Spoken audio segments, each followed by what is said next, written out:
శ్రీ గురుభ్యో నమః. మన భారతదేశము పరమ పవిత్రమైన దేశము. ఇది కర్మభూమి. ఇతర దేశములన్నీ భోగభూములు. శాస్త్రముల ప్రకారము ఇది అన్వయము. అనుభవములో కూడా ఒక్క భారతదేశంలో మాత్రమే ఈనాటికి కూడా వైదిక కర్మానుష్ఠానము జరుగుచున్నది.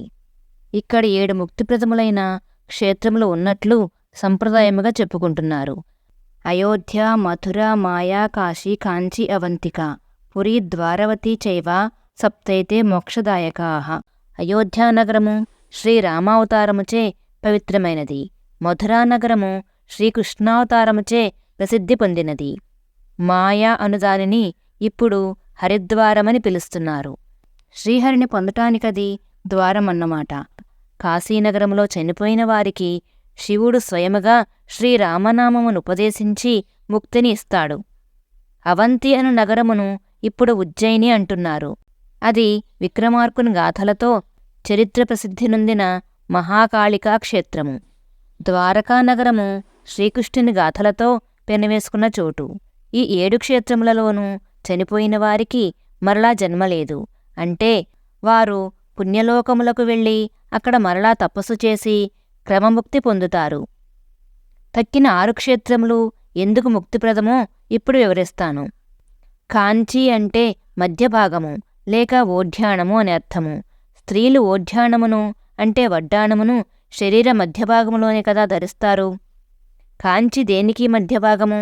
ఒకప్పుడు మన వైదిక మతము సింహళము, ఇండోనేషియా మొదలైన అనేక దేశములలో వ్యాపించి ఉండేది. విశాలమైన వైదిక మతావలంబులు నివసించే భూభాగానికి ఆనాడు కాంచీనగరము మధ్యభాగమున ఉండేది. కాంచీ వంటి నగరము మరొకటి లేదు. ఆ ఊరిలో 108 శివాలయములు ఉన్నాయి. ఇవి కాక విష్ణు ఆలయములు ఉన్నాయి. సుబ్రహ్మణ్యేశ్వరుని ఆలయములు ఉన్నాయి. ప్రతి వీధిలోనూ ఒక దేవాలయం ఉన్నది. గుడి లేని వీధి లేదు. ప్రతిరోజు ఏదో ఒక దేవాలయంలో ఉత్సవము జరుగుతూనే ఉంటుంది. అట్టి కాంచీపుర మధ్యభాగములో కామాక్షిదేవి ఆలయము ఉన్నది. ప్రాచీన కాలం నుండి వస్తున్న లెక్క ప్రకారము కాంచీనగరమునకు సరిగా నడిబొడ్డున కామాక్షిదేవి ఆలయము ఉన్నది. అక్కడ 108 శివాలయములలోనూ ఈశ్వరునికి వేరువేరు నామములున్నవి. అమ్మవారికి ఒక్కటే పేరు. 108 శివాలయములలో ఎక్కడా అమ్మవారి సన్నిధి లేదు. విష్ణు ఆలయములలోనూ సుబ్రహ్మణ్యేశ్వర ఆలయములలోనూ అమ్మవారి సన్నిధి ఉంటుంది. కాంచీనగరంలో ఏ శివాలయములోనూ అమ్మవారి మూర్తి ఉండదు. కామాక్షిదేవియే సకల శివాలయములకు ఆదిశక్తి అయి అనుగ్రహిస్తూ ఉంటుంది. కంచికి 6-7 మైళ్ళ దూరములో అంబి అనే గ్రామము ఉన్నది.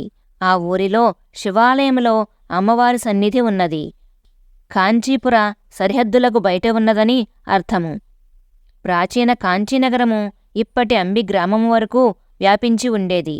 కాంచీనగరములోని అన్ని శివాలయముల, ఇతర దేవాలయముల విమానములు వరదరాజస్వామి విమానముతో సహా అన్నీ కామాక్షిదేవి ఆలయ విమానం వైపు ముఖముగా ఉంటాయి. ఏ గుడిలో ఏ ఉత్సవము జరిగినా వరదరాజస్వామి రథోత్సవము, ఏకాంబరనాథస్వామి రథోత్సవము జరిగినా ఆ ఉత్సవము వచ్చి కామాక్షిదేవి ఆలయ ప్రదక్షిణం చేసి వెళ్లవలసినదే. ఒకప్పుడు స్వదేవాలయ ప్రదక్షిణము మానివేసి కూడా కామాక్షిదేవి ప్రదక్షిణము చేస్తారు. రథోత్సవములలో తంత్రశాస్త్రవేత్తల పరిభాషలలో కాంచీనగరము అమ్మవారి సామాన్యంగా అన్ని గుడులలోనూ అమ్మవారికి 4 చేతులు. ఆ చేతులలో వరదముద్ర, అభయముద్ర, పాశము, అంకుశము ఉంటాయి. పాశము అనే ఆయుధము మనలో ఆశాపాశములను తొలగించి మనసుకున్న చంచలత్వం పోగొడుతుంది. అంకుశము మన అహంకారమును నశింపజేస్తుంది.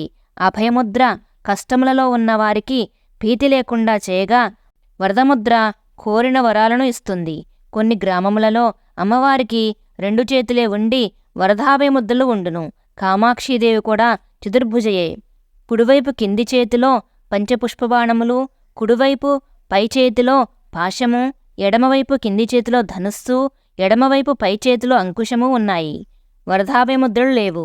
కామాక్షి అమ్మవారికి వరదాభయముద్రలు లేకుండా చూచి శంకరులు సౌందర్యలహరిలో ఇలా అన్నారు: త్వదన్యః పాణిభ్యాం అభయవరదో దైవతగణః త్వమేకా నైవాసి ప్రకటితవరాభీత్యభినయా భయాత్రాతుం దాతుం ఫలమపి చ వాంఛా సమధికం శరణ్యే లోకానాం తవ హి చరణావేవ నిపుణౌ.